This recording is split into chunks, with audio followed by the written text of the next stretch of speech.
નમસ્કાર મિત્રો, જીપી સિરીઝમાં આપનું સ્વાગત છે.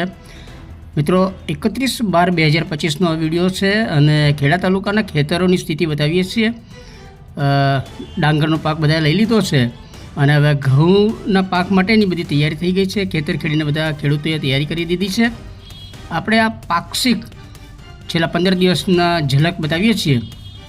જો ઘઉંની વાવણી માટે ખેતર ખેડી અને સરસ તૈયાર થઈ ગયા છે. ખેડા તાલુકો છે. ડાંગરની મબલખ જાતોને ઉત્પાદન માટે આપણો તાલુકો ખૂબ જ ફેમસ છે, જાણીતો છે. મેરે દેશ કી ધરતી સોના ઉગલે ઉગલે હીરા મોતી એ જે ગીત છે એમાં જે ડાંગરને બધું બતાવે છે એ પ્રમાણે ડાંગર અને ઘઉં એ ખેડા તાલુકાના મુખ્ય ઉત્પાદન થતા ખેતીના પાકો છે. અને સરસ સુવર્ણ ગોલ્ડન સોના જેવી જમીન દેખાય છે એટલે આપણે એનું શૂટ કર્યું છે. આપણે પણ ખેડા તાલુકાના નાયકા ગામના નાના ખેડૂત છે અને આ નાયકા ગામના ધરમપુરા પાસેનો થોડો નજારો બતાવીએ છીએ. હવે આવતા વર્ષોમાં કદાચ આ બધું ઇન્ડસ્ટ્રીયલ એરિયા થઈ જશે અને એની સામે જ બિલકુલ તમે જુઓ આ ઉનાળુ ડાંગરની રોપણી થઈ ગઈ છે. ખેડા તાલુકામાં ગોભડજ, સમાદરા અને આ ધરમપુર નાયકા વિસ્તારમાં છે તો ઉનાળુ ડાંગર કરવામાં આવે છે. અને તમે જુઓ અહીંયા સરસ ડાંગરની રોપણી થઈ ગઈ છે. કેનાલના પાણી અથવા બોર કૂવાના પાણીની વ્યવસ્થા હોય તો આપણા ખેડા તાલુકાના ખેડૂતો વર્ષોથી આ ઉનાળુ ડાંગર પણ પકવે છે. અને મિત્રો હવે આપણે ખેડા આવ્યા છીએ અને ખેડામાં જો પેલા હેવી વાહનો હોય, મોટા કન્ટેનર ને એવું બધું, તો આ જૂના પુલ ઉપરથી પસાર ના થાય એટલા માટે અહીંયા પેલું એંગલ લગાવવામાં આવી હતી. એને કોઈ એક્સિડન્ટ દ્વારા તોડી નાખી છે એટલે આજે આ પુલ પાછો ફરી બંધ કર્યો છે. જો આળસ બધા મૂકી દીધી છે અને અવર જવર અત્યારે બંધ છે કારણ કે સામે જે થોડા દિવસ પહેલાં જે બેરિયર્સ લગાવાયા હતા હાઇટ ગેજ, એ હાઇટ ગેજને કોઈ વાહને તોડી નાખ્યું છે. એટલે આ ખાલી મેમોરિયલ શૂટ આપણે થોડી યાદગીરી રૂપે આ થોડું શૂટ કર્યું છે કે થોડા દિવસ પહેલાં જ આ પુલ ચાલુ કરાયો હતો અવર જવર માટે અને હાઇટ ગેજ લગાવાયા હતા બેરિયર્સને બધું, પરંતુ કોઈ વાહને એને તોડી નાખ્યું છે. જો હેવી પેલા જે લોખંડના બધા થાંભલા જેવું છે એ બધું તૂટી ગયું છે અને વચ્ચે જ પડ્યું છે. સામે આપણું ખેડા શહેર દેખાય છે, વાત્રક નદી છે અને અહીંયા જો અકસ્માતે કોઈ વાહને આ તોડી નાખ્યું છે. પછી આગળ બમ્પ પણ બનાવાયા છે આ બધાના કારણે. હવે અહીંયા લાઇટની વ્યવસ્થા ખૂબ જ કરવી જરૂરી છે. રાત્રે કોઈ પણ વાહન આવતા હોય તો લાઇટ હોવી જોઈએ. લાઇટ એટલે જે આપણે ભયજનક સૂચના બતાવતી લાઇટ હોય, સોલર લાઇટ પણ લગાવે, એવો થાંભલો પણ લગાવે તો પણ ચાલે. અને આપણે જાણીએ છીએ કે આ જે કમાનવાળો બ્રિજ છે છેલ્લા 1.5-2 વર્ષથી રિપેરિંગ મેન્ટેનન્સ થઈ રહ્યો હતો અને એ પાછો રિપેરિંગ થઈ ગયો એટલે એની સુવિધા શરૂ કરાઈ હતી, પરંતુ ફરી પછી આવા કોઈ પ્રોબ્લેમના કારણે એ બંધ રાખવામાં આવે છે.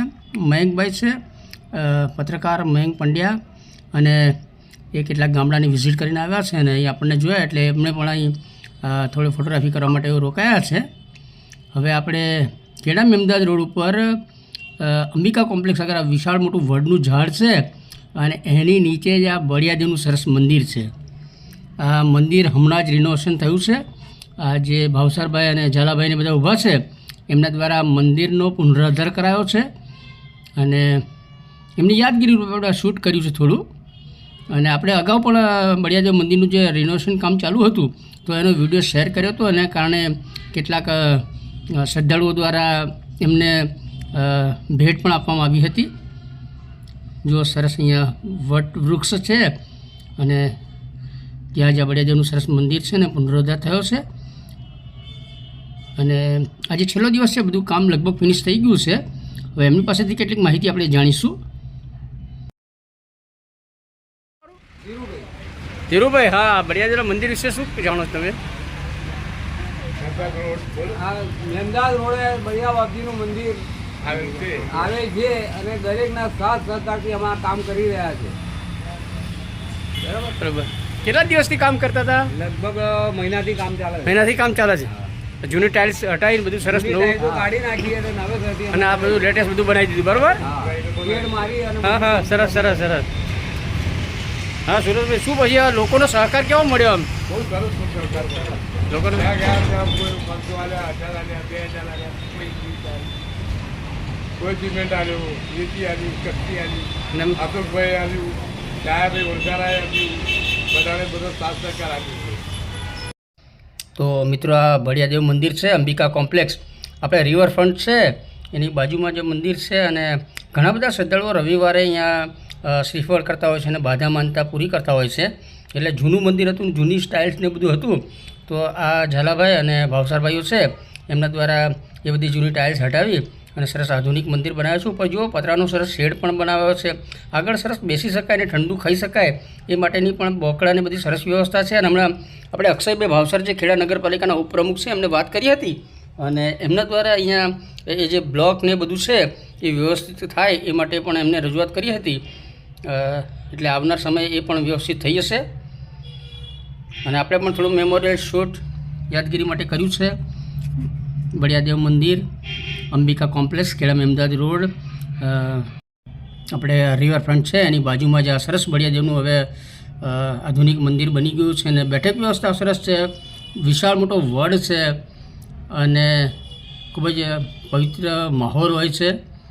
એટલે આપણે જે ખેડામાં જે તે કંઈ આવા નાના નાના કાર્યક્રમ થતા હોય તો એ આપણે ખાસ યાદગીરી રૂપે શૂટ કરીએ છીએ. જો શિખર, કળશ ને ધ્વજ પણ એની પણ વ્યવસ્થા સરસ થઈ ગઈ છે. અને પાછળ ખેડા અમદાવાદ રોડ દેખાય છે. અને જો વિશાળ મોટો વડ ને સરસ અત્યારે લાલ ટેટા વડ ઉપર પાંગર્યા છે. અને જો આ મંદિર, શેડ અને આગળ સરસ વ્યવસ્થા. અને મિત્રો આ લાલ દરવાજા છે એની બાજુમાં જ આ લાઇબ્રેરીનું મકાન બની રહ્યું છે. એટલે થોડી યાદગીરી મેમોરિયલ શૂટ કર્યું છે. થોડો જૂનો વિડીયો છે. અને હવે આપણે અંબાજી માતા મંદિરે આવ્યા છે દર્શન માટે. ખેડાના ઐતિહાસિક પ્રાચીન પરા દરવાજાની અંદર ઊંચી મેળીએ માં અંબાજી બિરાજમાન છે, નગરદેવી અંબાજી. અને એની બાજુમાં જ, મંદિરની બાજુમાં જ આ સરસ પરબડી છે. પરબડી આગળની જે મિલ ને બધું હતું એ બધું અત્યારે હટાવાઈ રહ્યું છે. પરંતુ આ સરસ જર્જરિત અવસ્થામાં પણ પરબડી છે. એટલે થોડું મેમોરિયલ શૂટ આપણે કર્યું છે, અતીતની યાદો તાજી કરવા. ખૂબ જ સરસ આ શિલ્પ સ્થાપત્યથી આ સ્તંભ અને તોરણ ને ગુંબજ ને એવું બધું બનાવાયેલું છે. તમે જુઓ, રાજસ્થાનના કોઈ જૂના મહેલ હોય એ ટાઈપનું આ સ્ટ્રક્ચર માળખું છે.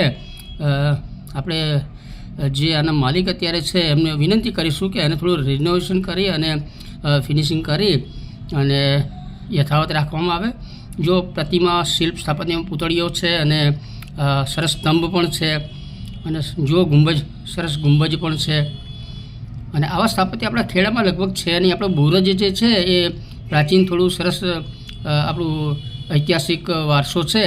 એ પછી આ પરબડી, આ ચબૂતરો અથવા પરબડી કહી શકાય, એનું સરસ આ યાદગાર મેમોરિયલ શૂટ આપણે કર્યું છે. મિત્રો, આપણે ખેડાના છેલ્લા 15 દિવસના એટલે 2025-2026ના આ પખવાડી આ વિડીયો શેર કર્યા છે. આ વિડીયો ગમે તો એને લાઈક કરો, શેર કરો અને ખેડાના આવા વિડીયો જોવા માટે આપણી ચેનલ સબસ્ક્રાઈબ કરો. જય હિન્દ, વંદે ગુજરાત.